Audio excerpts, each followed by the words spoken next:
మీరు పాస్ట్‌ని వదలలేకపోతున్నారా? ఏదైనా జరిగిన సిట్యుయేషన్‌ని మర్చిపోలేకపోతున్నారా? అయితే మీ మెటల్ ఎలిమెంట్ అనేది హీల్ అవ్వాల్సిందనమాట. నేను డాక్టర్ అక్షత యాక్యుపంక్చరిస్ట్.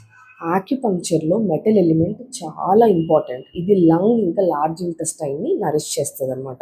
లంగ్ ఏంటి అంటే రిసీవింగ్ ఎనర్జీస్ అనమాట. లార్జ్ ఇంటెస్టైన్ ఏంటి అనంటే మనకు అవసరం లేనిది రిలీజ్ చేయడం.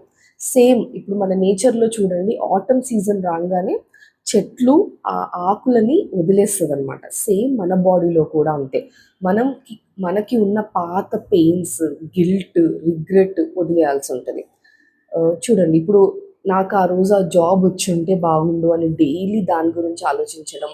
ఇంకోటేంటి అంటే ఆ రోజు నేను ఆ డెసిషన్ ఉంటే బాగుండేది అని డైలీ గిల్టీగా ఫీల్ అవ్వడం. ఇవన్నీ కూడా మెటల్ ఇంబాలెన్స్ సైన్స్ అనమాట. అయితే ఇది ఎలా క్లియర్ చేయొచ్చు అంటే మీరు ఇంట్లో చేసుకోవాల్సిన సింపుల్ థింగ్స్ ఏంటి అనంటే ఎవ్రీ డే డీప్ బ్రీతింగ్ చేయడం, మంచిగా ప్రాణాయామ చేయడం. సెకండ్ ఏంటంటే ఎర్లీ మార్నింగ్ ఫ్రెష్ ఎయిర్‌కి మినిమమ్ 15 మినిట్స్ వాక్ చేయడం.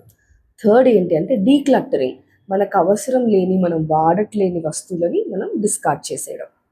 ఇప్పుడు చాలా ఇంపార్టెంట్ 2 పాయింట్స్ చెప్తాను. అది మీరు ఇంట్లోనే ప్రెస్ చేసుకోవచ్చు 1 మినిట్. చేస్తే కూడా మెటల్ ఇంబాలెన్స్ అనేది కొద్ది కొద్దిగా మీకు క్లియర్ అవుతూ వస్తుంది. ఆ పాయింట్స్ ఏంటి అనంటే, మన థంబ్ ఉంటది గదా! థంబ్‌కి, ఇండెక్స్ ఫింగర్‌కి మధ్యలో ఉన్న పాయింట్ ఇక్కడ కనిపిస్తోంది గదా!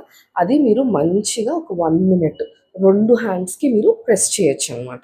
సెకండ్ పాయింట్, మన థంబ్ ఉంది కదా! బొటనవేలు ఎండింగ్ మన వ్రిస్ట్ ఉంది కదా! వ్రిస్ట్‌కి బొటనవేలు సైడ్ ఎండ్ అయ్యే పాయింట్ అనమాట. ఇది కూడా మీరు డైలీ 1 మినిట్ 2 హ్యాండ్స్‌కి ప్రెస్ చేసుకుంటే మనకి ఈ మెటల్ ఇంబాలెన్స్ అనేది క్లియర్ అవుతూ వస్తుందనమాట. అయితే ఇక్కడ మనం పాస్ట్‌ని మర్చిపోమని చెప్పట్లేదు. పాస్ట్‌ని యాక్సెప్ట్ చేసి ముందుకు నడవడమే మన లైఫ్ గోల్ అనమాట. Thank you so much for watching.